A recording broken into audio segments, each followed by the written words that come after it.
ഞാൻ Shalu Vinu. എല്ലാവർക്കും നമ്മുടെ ചാനലിലേക്ക് സ്വാഗതം. നമ്മുടെ ചാനലിൽ ഒരുപാട് നല്ല ഫുഡ് റെസിപ്പീസ് ഒക്കെ ഞാൻ ഇൻക്ലൂഡ് ചെയ്തിട്ടുണ്ട്. അപ്പോൾ ഈ ചാനലിൽ ഇതുവരെ കാണാത്തവര് നമ്മുടെ റെസിപ്പീസ് ഒക്കെ ഒന്ന് ചെക്ക് ചെയ്തോളൂ. പിന്നെ ഈ ചാനൽ ഇതുവരെ സബ്സ്ക്രൈബ് ചെയ്തിട്ടില്ലെങ്കിൽ ഇപ്പൊ തന്നെ ഒന്ന് സബ്സ്ക്രൈബ് ചെയ്ത് ആ ബെൽ ഐക്കൺ കൂടെ ഒന്ന് ക്ലിക്ക് ചെയ്യാൻ മറക്കണ്ട കേട്ടോ. നിങ്ങളെ സപ്പോർട്ട് ഇല്ലാന്നുണ്ടെങ്കിൽ ഇപ്പൊ എന്റെ ചാനൽ ഇത്രയൊന്നും എത്തേയില്ല, ഇപ്പോ ഒന്നും ആവില്ല. അപ്പൊ നിങ്ങളുടെ സപ്പോർട്ട് മാത്രമാണ് നമ്മളുടെ ഈ ചാനൽ ഫുള്ളായിട്ട്. അപ്പോൾ കീപ് ഓൺ സപ്പോർട്ടിങ്. നിങ്ങളുടെ സപ്പോർട്ട് ഞാൻ വീണ്ടും പ്രതീക്ഷിക്കുന്നുണ്ട്. അതേപോലെ തന്നെ നിങ്ങൾക്ക് എന്തെങ്കിലുമൊക്കെ റെസിപ്പീസ് പുതിയതായിട്ട് വേണമെന്നുണ്ടെങ്കിൽ കമന്റ് ബോക്സിൽ ഒന്ന് കമന്റ് ചെയ്യാൻ മറക്കണ്ട കേട്ടോ. വീട്ടിലിപ്പോൾ നമ്മൾ അമ്മയുടെ അടുത്തോ ചേച്ചിയുടെ ഒക്കെ അടുത്ത് പറയുന്ന പോലെ എൻ്റെ അടുത്ത് പറയാൻ നിങ്ങൾ മറക്കണ്ട. ചേച്ചി എനിക്ക് ആ റെസിപ്പി ഒന്ന് തരുമോ, എനിക്കൊന്ന് പറഞ്ഞു തരുമോ എന്നൊക്കെ പറയാൻ മറക്കണ്ട. എനിക്കറിയാവുന്ന രീതിയിലൊക്കെ ഞാൻ നിങ്ങൾക്ക് പറഞ്ഞു തരാം കേട്ടോ. അപ്പോൾ ഞാൻ ഇടുന്ന റെസിപ്പീസിൽ ഞാൻ കുറേ ടിപ്സ് ഒക്കെയും തരുന്നുണ്ട്. നിങ്ങൾക്ക് എന്തെങ്കിലുമൊക്കെ ടിപ്സ് അറിയാമെങ്കിൽ അതും കമന്റ് ബോക്സിൽ ഒന്ന് കമന്റ് ചെയ്തോളൂ. എനിക്കറിയാവുന്നതൊക്കെ നിങ്ങൾക്ക് ഞാൻ പറഞ്ഞു തരാം. നിങ്ങൾക്ക് അറിയാവുന്നതൊക്കെ നിങ്ങൾ എനിക്കും പറഞ്ഞു തന്നോളൂ. അപ്പോൾ നമുക്ക് ഒരുമിച്ച് നമ്മുടെ ഈ ചാനൽ ബിൽഡ് ചെയ്തു വരാം. അപ്പോൾ ഇന്ന് നിങ്ങൾക്ക് വേണ്ടിയിട്ട് എന്ത് സ്പെഷ്യൽ റെസിപ്പിയാണ് ഞാൻ ചെയ്യാൻ പോകുന്നതെന്ന് കാണണ്ടേ? നമുക്ക് നോക്കാം ഇന്നത്തെ റെസിപ്പി എന്താണ്. നമ്മുടെ ഇന്നത്തെ അടിപൊളിയായിട്ടുള്ള റെസിപ്പി പനീർ 65 ആണ്.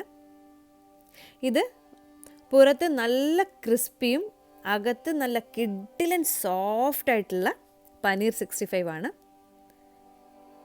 ഇതിലെ കോട്ടിംഗ് ഒന്നും ബ്രേക്കായി പോവുകയില്ല, ഒന്നുമില്ല. ഇതെല്ലാം നല്ലതുപോലെ പുറം ഭാഗത്ത് പെർഫെക്റ്റ് ആയിട്ട് കോട്ടായിട്ടാണ് നമുക്ക് ഈ പനീർ 65 കിട്ടുന്നത്. അതിന് കുറച്ച് ടിപ്സൊക്കെ ഉണ്ട്, അതൊക്കെ നമുക്ക് ഇന്നത്തെ ഈ വീഡിയോയിൽ നോക്കാം. ഈ പനീർ 65 ഞാൻ ചെയ്യുന്നത് വീട്ടിലുണ്ടാക്കിയ പനീർ വെച്ചിട്ടാണ് കേട്ടോ. അപ്പോൾ വീട്ടിലെങ്ങനെയാണ് പനീർ ഉണ്ടാക്കുന്നതെന്ന് ഞാൻ ഓൾറെഡി ഒരു വീഡിയോ ചെയ്തിട്ടുണ്ട്. അതിൻ്റെ റെസിപ്പി ഞാൻ ഡിസ്ക്രിപ്ഷൻ ബോക്സിൽ ഇട്ടേക്കാം, അതൊന്ന് ചെക്ക് ചെയ്യണേ. ഇതിലേക്ക് 2 ടേബിൾ സ്പൂൺ കോൺഫ്ലോറും 2 ടീസ്പൂൺ മൈദയും വേണം. ഇവിടെ ഈ പനീർ ഞാനിവിടെ ഏകദേശം ഒരു 250 ഗ്രാം എടുത്തിട്ടുണ്ട്.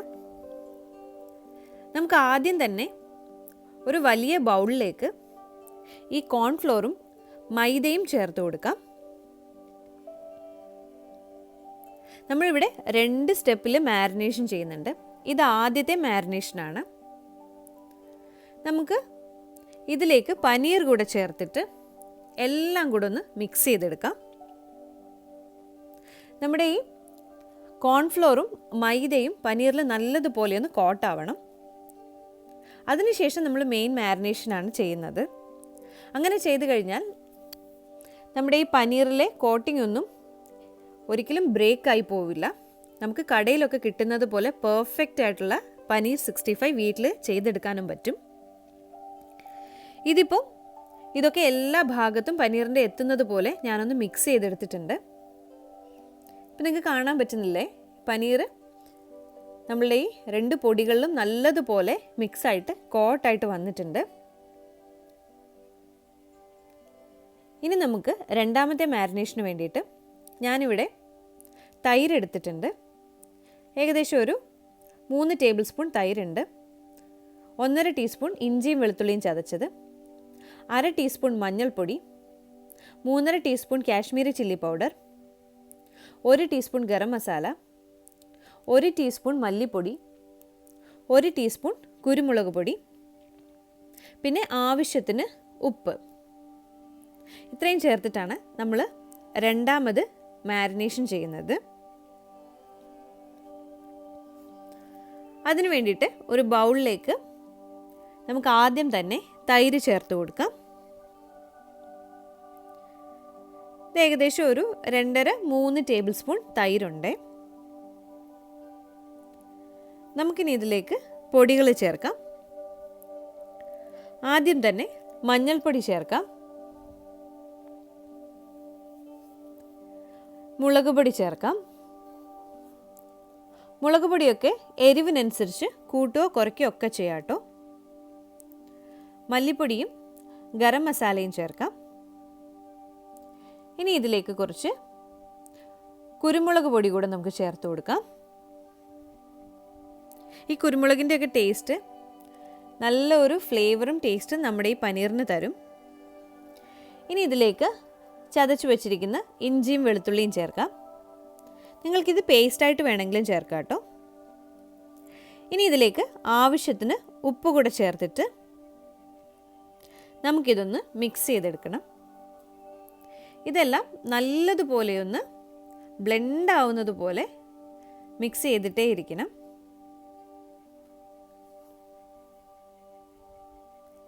ഇനി നമുക്കിതിലേക്ക് കുറച്ച് വെള്ളം കൂടെ ചേർത്തിട്ട് മിക്സ് ചെയ്യണം.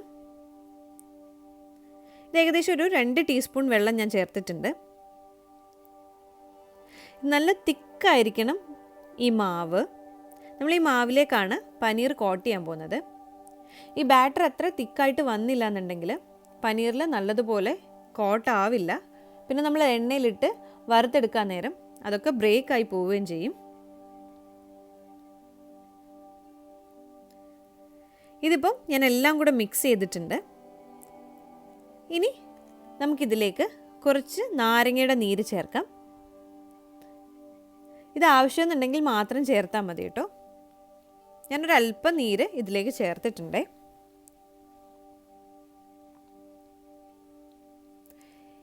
ഈ ഒരു ബാറ്റർ കുറച്ച് തിന്നായിട്ടാണ് എനിക്ക് വന്നത്. അതുകൊണ്ട് ഞാൻ മുമ്പ് നമ്മൾ മാരിനേറ്റ് ചെയ്ത് ആദ്യം വെച്ചിരുന്ന ആ ബൗളിൽ നിന്ന് കുറച്ച് കോൺഫ്ലോറും മൈദയും കൂടെ ചേർത്തിട്ടുള്ള മിക്സ് ഇതിലേക്ക് ചേർക്കുന്നുണ്ട്.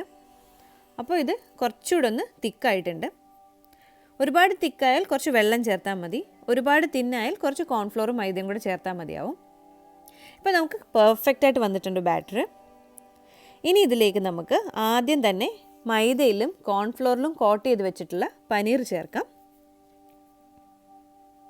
ഇതിപ്പോൾ നമ്മൾ ആദ്യം തന്നെ ബാറ്റർ റെഡിയാക്കുമ്പോൾ നമ്മളൊരു ചിക്കൻ 65ൻ്റെ റെസിപ്പി ഞാൻ ഇട്ടിട്ടുണ്ടായിരുന്നു. നമ്മൾ അതിൽ ആദ്യം തന്നെ നമ്മൾ ഈ പൊടികളൊക്കെ ഇതിലേക്ക് ചേർത്ത് മാരിനേറ്റ് ചെയ്യായിരുന്നു, ഈ കോൺഫ്ലോറും മൈദയൊക്കെ.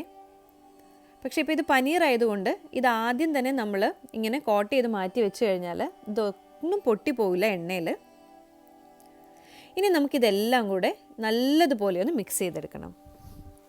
ഈ ബാറ്ററൊക്കെ പനീറിൻ്റെ എല്ലാ ഭാഗത്തും എത്തുന്നത് പോലെ നമുക്കിത് നന്നായി ഒന്ന് മിക്സ് ചെയ്തെടുക്കാം. നിങ്ങൾക്ക് വേണമെന്നുണ്ടെങ്കിൽ കുറച്ച് ഫുഡ് കളർ ഇതിൽ ചേർക്കാം. റെഡ് ഫുഡ് കളർ ചേർത്താൽ കുറച്ചുകൂടെ നല്ല കളർ ഉണ്ടാവും നമ്മുടെ ഈ റെസിപ്പിക്ക്.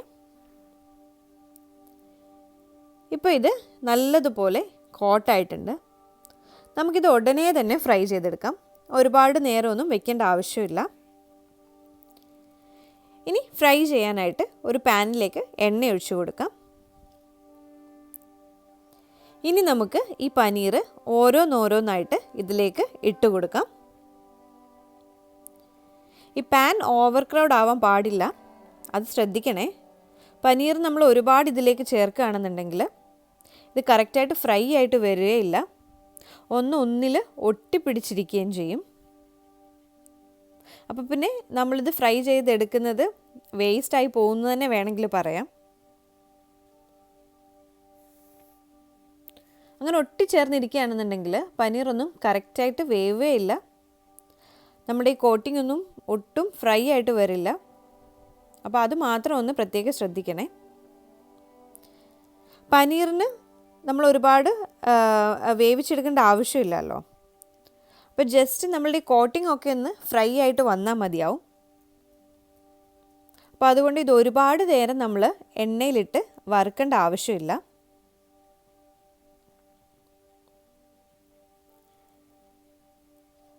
ഇപ്പം നമ്മുടെ ഒരു ഭാഗം പനീറിൻ്റെ ഒരു ഭാഗം ഫ്രൈ ആയിട്ടുണ്ട്.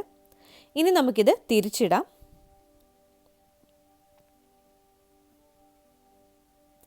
ഇതിപ്പോൾ നമ്മൾ ഈ പാനിൽ ഒരുപാട് പനീർ ഇട്ടിട്ടില്ലാത്തത് കൊണ്ട് നമുക്കിത് തിരിച്ചിടാൻ നല്ല എളുപ്പമാണ്.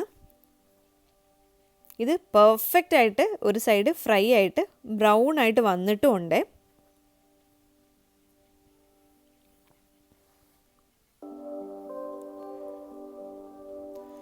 നമുക്ക് എല്ലാ പീസും ഇതേപോലെ തിരിച്ചിടാം. ഇതിപ്പോൾ അടുത്ത ഭാഗവും നമ്മൾ ഇതേപോലെ തന്നെ ഫ്രൈ ആക്കിയെടുക്കണം. നിങ്ങൾക്ക് വേണമെങ്കിൽ ഇത് ഡീപ്പ് ഫ്രൈ ചെയ്യാം കേട്ടോ. ഇത് നിറയെ എണ്ണ ഒഴിച്ചിട്ട് നമ്മളിതിൽ ശരിക്കും മുക്കി പൊരിച്ചെടുക്കുകയും ചെയ്യാം. പക്ഷെ ഇങ്ങനെ ഫ്രൈ ചെയ്താലും നമ്മുടെ ഈ പനീറൊക്കെ പെർഫെക്റ്റ് ആയിട്ട് തന്നെ വരും. നമുക്ക് റെസ്റ്റോറൻറ്റിലൊക്കെ കിട്ടുന്നത് പോലെ തന്നെ പുറം ഭാഗം നല്ല ക്രിസ്പി ആയിട്ടും ഉള്ളിൽ നല്ല സോഫ്റ്റ് ആയിട്ടും കിട്ടും. നമ്മളിതൊരു മീഡിയം ഫ്ലെയിമിലിട്ടിട്ടാണ് ഫ്രൈ ചെയ്യുന്നത്. ഹൈ ഫ്ലെയിമൊക്കെ ആയിപ്പോയാൽ ഇത് പെട്ടെന്ന് കരിഞ്ഞു പോവും. കാര്യം ഞാൻ പറഞ്ഞ പോലെ നമ്മൾ ഈ പനീർ വേവിക്കേണ്ട ആവശ്യമില്ല.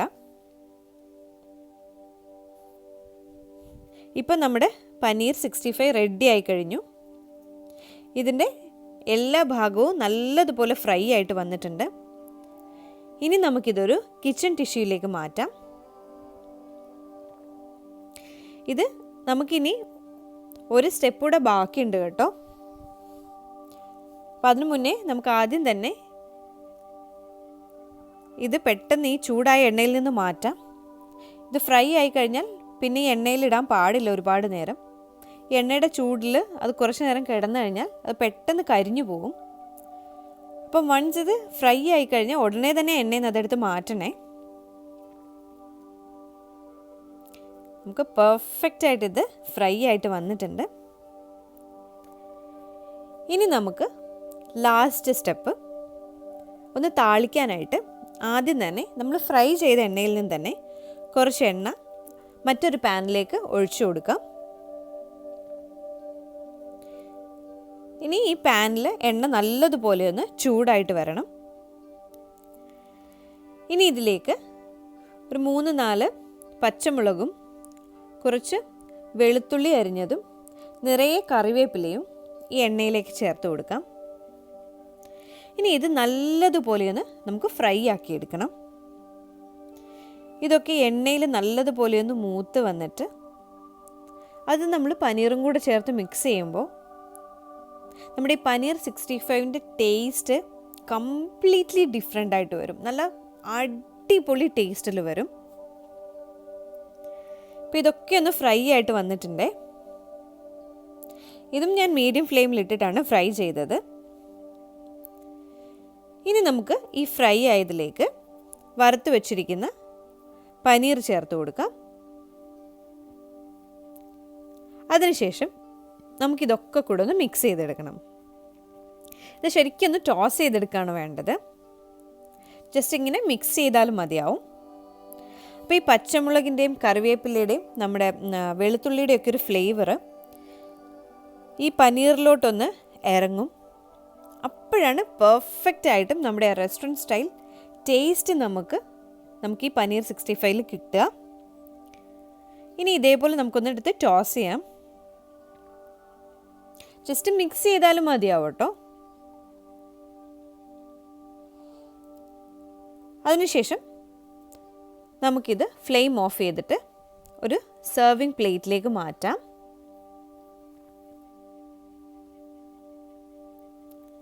കണ്ടില്ലേ, നമ്മുടെ പനീർ 65 റെസ്റ്റോറൻറ്റ് സ്റ്റൈല് പെർഫെക്റ്റ് ആയിട്ട് നല്ല കിഡിലൻ ടേസ്റ്റിൽ റെഡി ആയി കഴിഞ്ഞു. ഇത് ചെയ്തെടുക്കാൻ വളരെ എളുപ്പമാണ്. ഈ പറഞ്ഞ സ്റ്റെപ്സൊക്കെ ജസ്റ്റ് അതേപോലെ തന്നെ ഒന്ന് ഫോളോ ചെയ്താൽ മതിയാവും.